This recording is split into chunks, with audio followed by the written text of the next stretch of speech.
Tu es entrepreneur, auteur, conférencier, militant du hashtag Made in France, mais également cofondateur des Forces françaises de l'industrie, Charles l'a évoqué, hein, qui accompagnent les entreprises notamment dans leur transformation digitale. Et tu as également créé le média Les Déviations, dédié au changement de vie, comme on l'a dit. Ça tombe plutôt bien. Alors, tu as eu un parcours, on n'aurait pas assez d'une seule conférence. Vraiment, je vous le dis, je l'ai eu 1 heure au téléphone, j'en pouvais plus, je l'adore.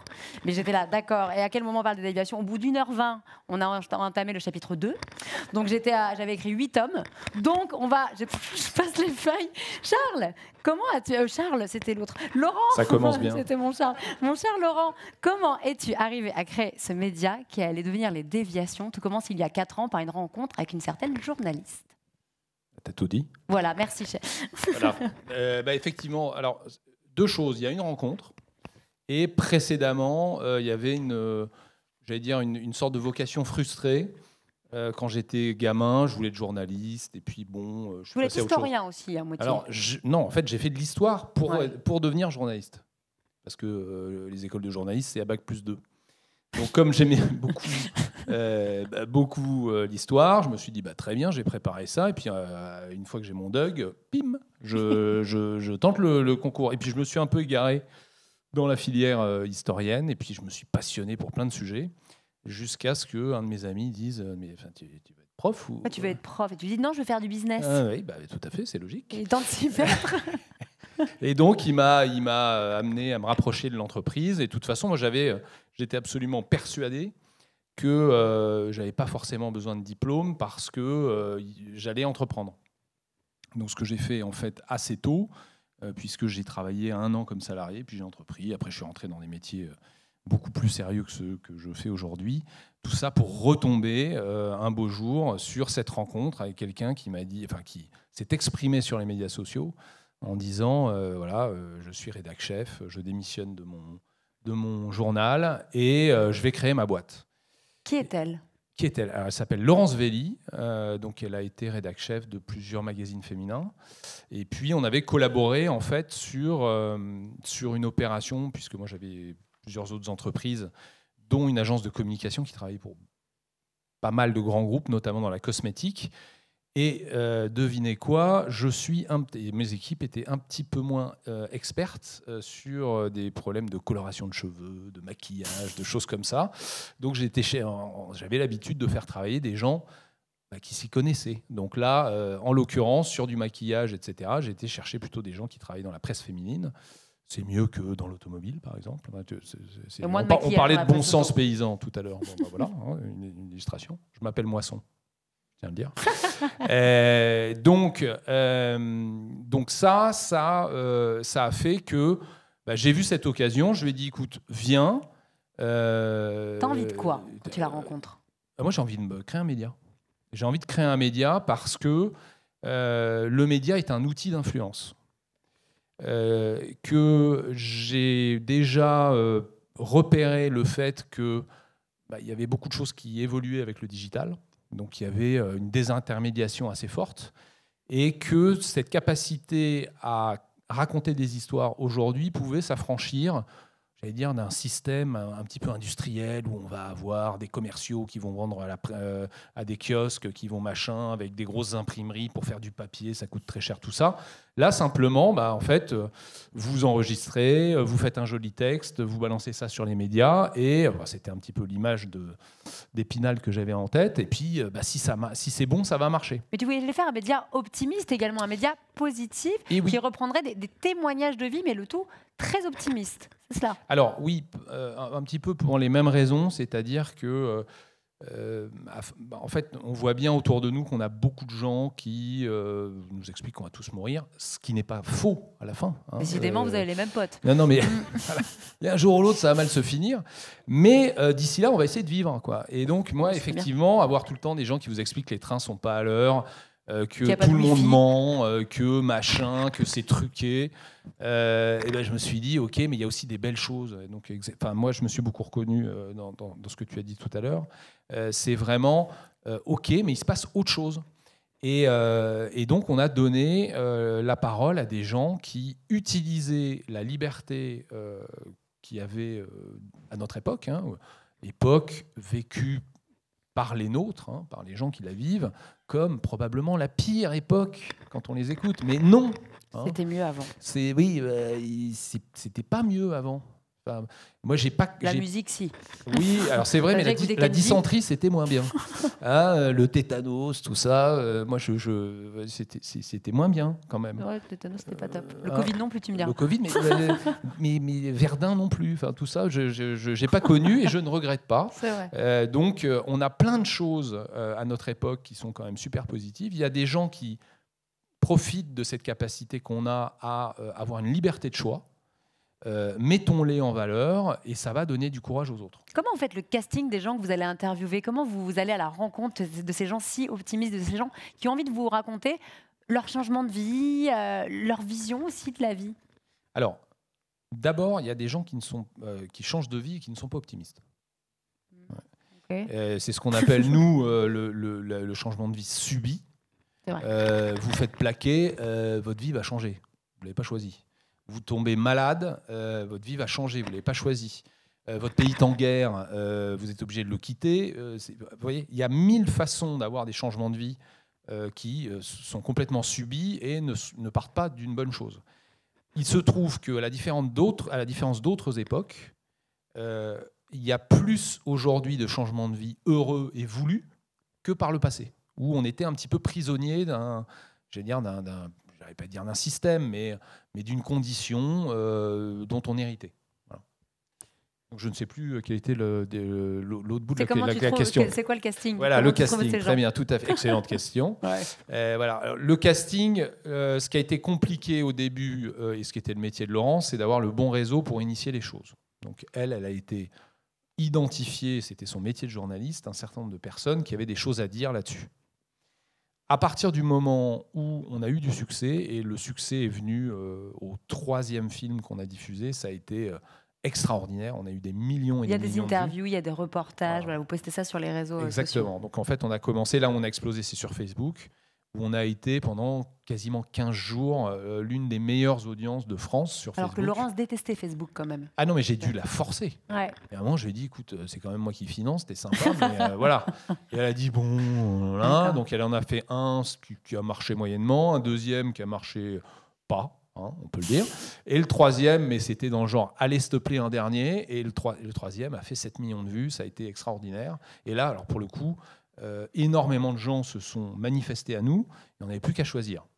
Alors, ce qui est aussi compliqué d'aller trouver, parce qu'il y avait à boire et à manger, mais du coup, il y a eu beaucoup de gens qui ont dit, moi aussi, j'ai vécu des trucs un peu différents, et puis notre époque aussi, il y a beaucoup de gens qui sont un peu exhibitionnistes, donc ils veulent parler, c'est formidable, donc nous, on exploite ça. Tu dis que ce média te sert d'observatoire, notamment dans les commentaires, et Dieu sait que les commentaires Facebook, c'est pas toujours glorieux. Oh bah tous, hein. Tous, c'est un peu comme devant notre télé quand on regarde quelque chose et on ne sait pas qu'on est écouté.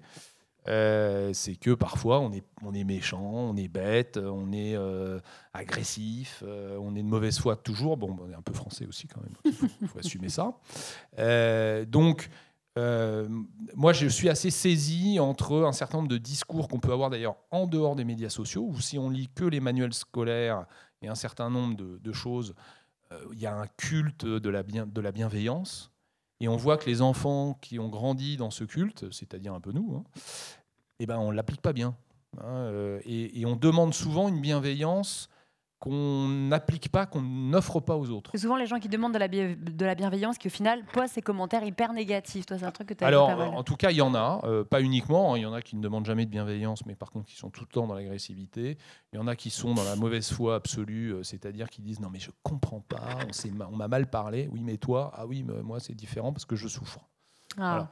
Donc, non, enfin, si vous voulez, c'est un observatoire de notre société, les médias sociaux. Beaucoup de gens disent voilà, tout ça c'est la faute aux médias sociaux.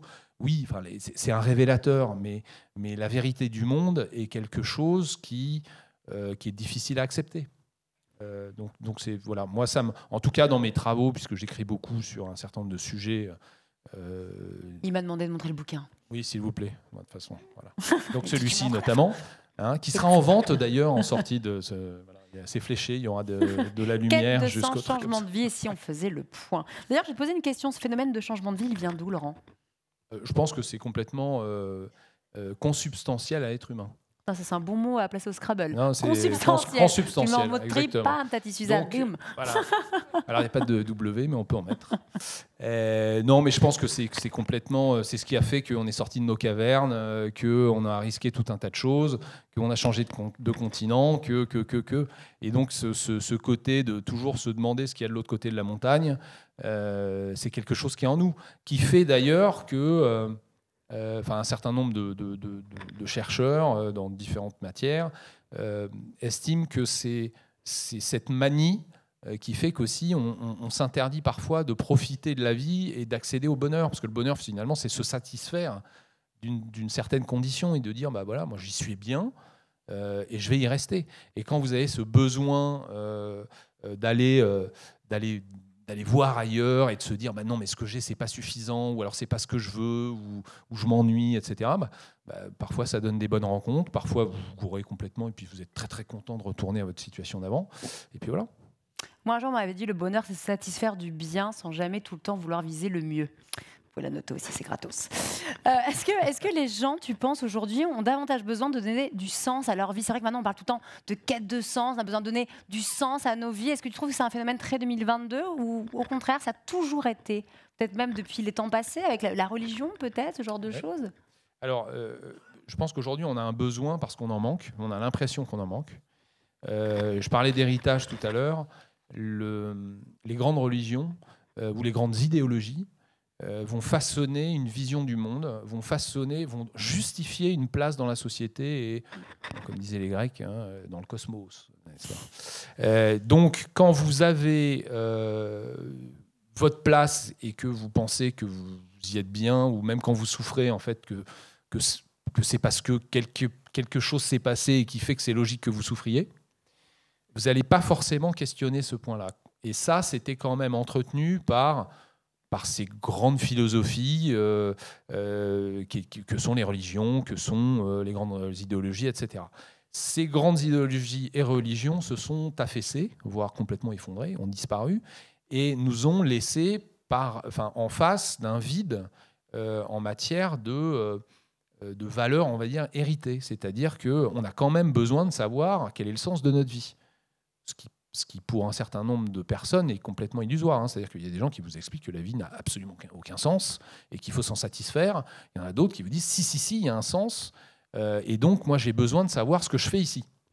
Donc, quand vous n'héritez pas de ce sens en naissant, eh ben, vous partez en quête jusqu'à trouver.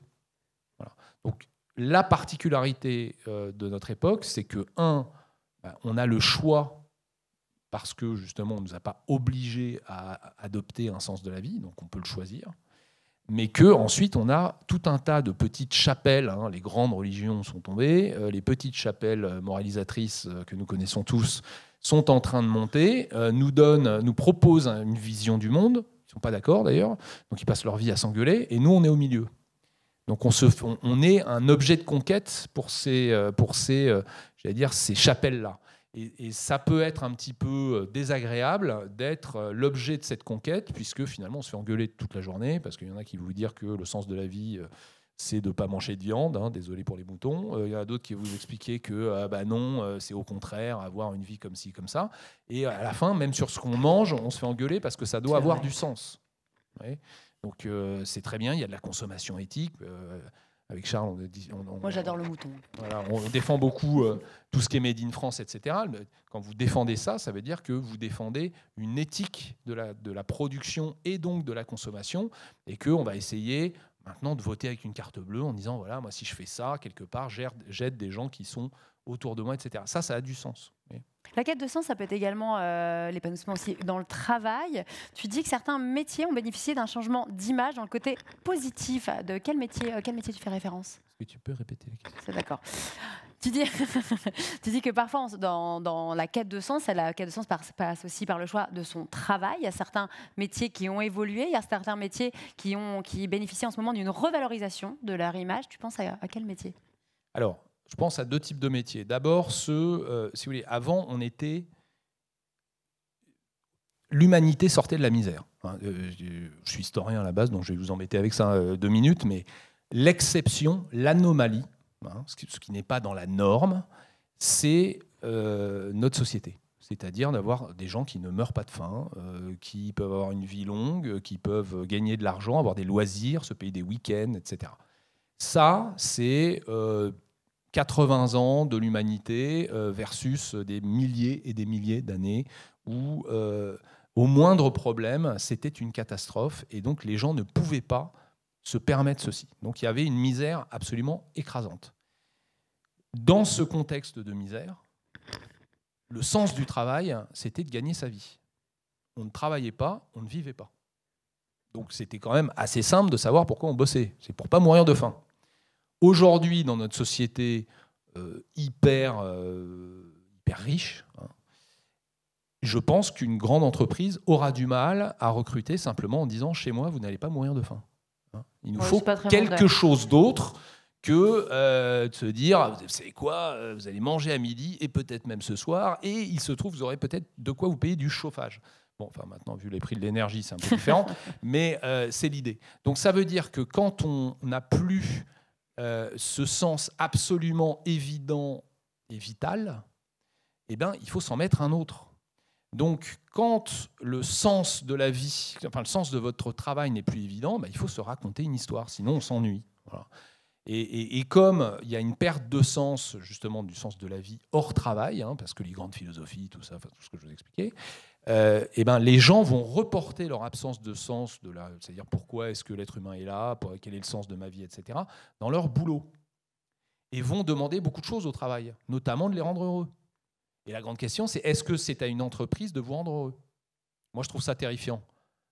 C'est-à-dire, je ne veux pas qu'une entreprise soit là pour m'expliquer que hey, ça va, machin. C'est important d'être bien au boulot quand même. Non, mais être bien et être heureux, oui, c'est différent. Il y a des gens qui trouvent un équilibre et qui disent écoutez, moi, je veux travailler le moins possible parce que j'ai une passion, je suis alpiniste. Donc, je vais aller travailler dans un métier qui me permet d'exercer ma passion.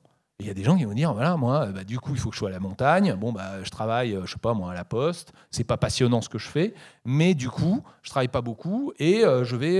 Et à ce moment-là, ça veut dire que ce métier est adapté à cette personne et contribue à son bonheur, mais pas par sa substance. Son bonheur se fait en dehors du travail. Donc, il y a plein de gens qui sont comme ça.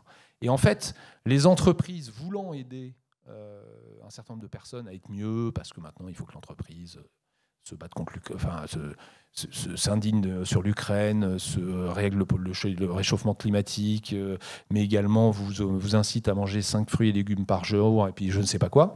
Donc on demande énormément de choses à l'entreprise, qui d'ailleurs se flagelle elle-même là-dessus en disant je veux être citoyenne pour être plus proche de mon client. Donc ce sens qui arrive dans l'entreprise est parfois difficile à gérer. Je ne sais pas si j'ai répondu à la question. Non, je voulais que tu me dises que l'apprentissage avait regagné du galon. Mais non, mais c'est vrai, bien sûr.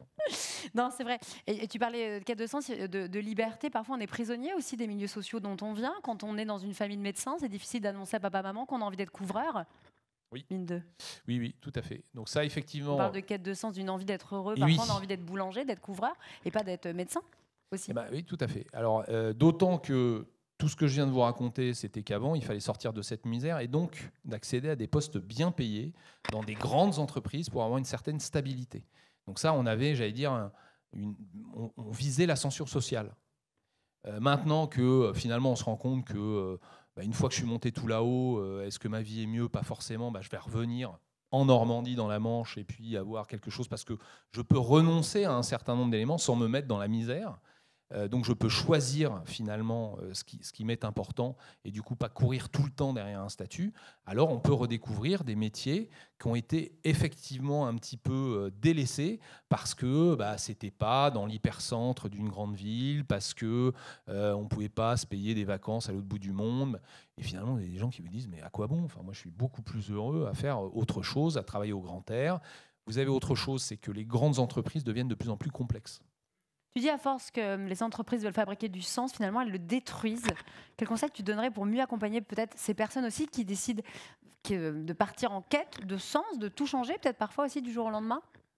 D'abord, c'est de prendre du recul et de se rendre compte que quand on part en quête de sens, souvent on cherche le bonheur quelque part. Le bonheur n'est pas nécessairement dans le travail. moi, j'ai rencontré, en fait, on reçoit énormément de gens autour d'événements, des gens qui changent de vie. J'ai rencontré à plusieurs reprises quelqu'un qui était arrivé à la première séance, enfin vraiment, où il y avait un témoin qui expliquait un petit peu sa déviation et qui était très, très, très énervé, hein, qui disait ça va pas, il était à 2 doigts de tout balancer.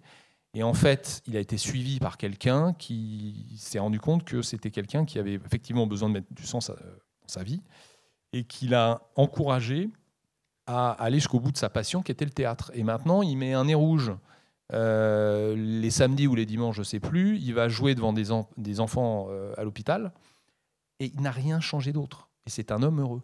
C'est-à-dire qu'il a trouvé à quoi il servait dans le regard des enfants et alors qu'il était prêt à tout balancer. Donc, parfois, ce sont des petites choses. Et quand les entreprises essayent de faire tout ça, elles vont essayer de cocher tout un tas de cases, de sens, à s'engager dans tous les combats du monde. Et au bout d'un moment, en fait, c'est cacophonique. On ne sait plus pourquoi on travaille. Et surtout, on demande à des cadres intermédiaires de s'occuper de tout un tas de trucs quasiment politiques ou moraux.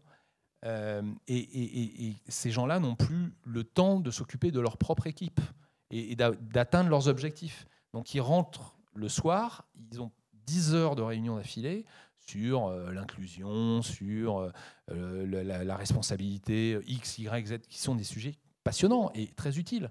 Mais au bout d'un moment, ces gens-là disent « mais en fait, moi, je ne sais même pas ce qu'a fait mon équipe. Ça fait 10 heures que je suis en réunion pour parler de normes, de machin, et trucs comme ça. » Donc en fait, c'est ça qui fait qu'en voulant donner trop de sens, on finit par en détruire. Alors, petite parenthèse, arrêter la réunionnite, c'est très bien pour rendre les gens heureux dans l'entreprise. Les réunions à 10h en FaceTime, là, avec Gilbert de la Compta, Cimer, quoi. Alors, il faut aussi... Tu parlais de changement de vie, parfois juste... Il y a vraiment un Gilbert de la Compta dans ma vie, que j'embrasse, il m'écoute, Gigi, je t'adore.